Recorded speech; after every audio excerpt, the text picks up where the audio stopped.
Pagi tadi aku baca berita, katanya air kita tercemar sama patogen. Oh ya, penyebabnya karena apa? Terus, ciri sama dampaknya gimana tuh? Air sungai dan danau dapat tercemar oleh bakteri dan patogen. Penyebab utamanya dikarenakan oleh masuknya berbagai limbah ke dalam saluran air. Nah, berbagai limbah ini meliputi limbah dari rumah tangga, limbah kotoran hewan, serta limbah organik yang ikut serta dalam membawa bakteri seperti bakteri E. coli dan Salmonella yang kemudian berkembang biak di aliran air, sehingga air tidak dapat kita gunakan dengan aman. Nah, selanjutnya ada ciri-ciri cemaran bakteri pada air sungai dan danau. Yang pertama, ada perubahan fisik pada air. Contohnya, munculnya bau tidak sedap, berubahnya warna air menjadi kehijau-hijauan, dan munculnya endapan berlebih pada dasar air.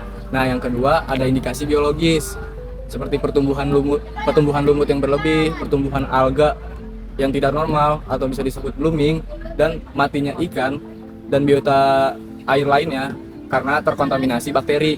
Nah, yang ketiga, ada indikasi kesehatan. Jika air digunakan oleh manusia, contohnya bisa menyebabkan diare, muntah, demam, atau infeksi kulit setelah kontak dengan air. Selanjutnya yaitu dampak bagi manusia. Yang pertama adalah peningkatan risiko penyakit seperti diare, kolera, dan juga tifus, dan lain sebagainya.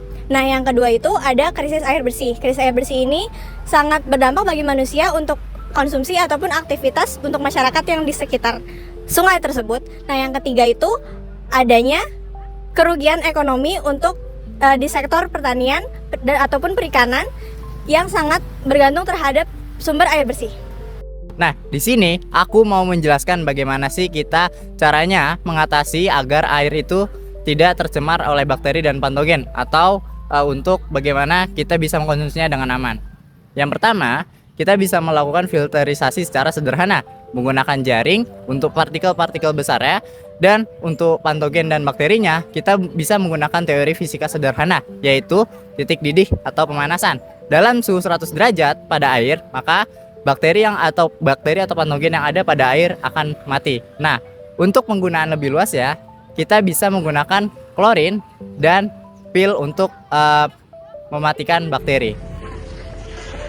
Nah, itu dia penjelasan mengenai kondisi air sungai dan danau yang tercemar oleh bakteri patogen dan cara mengatasinya.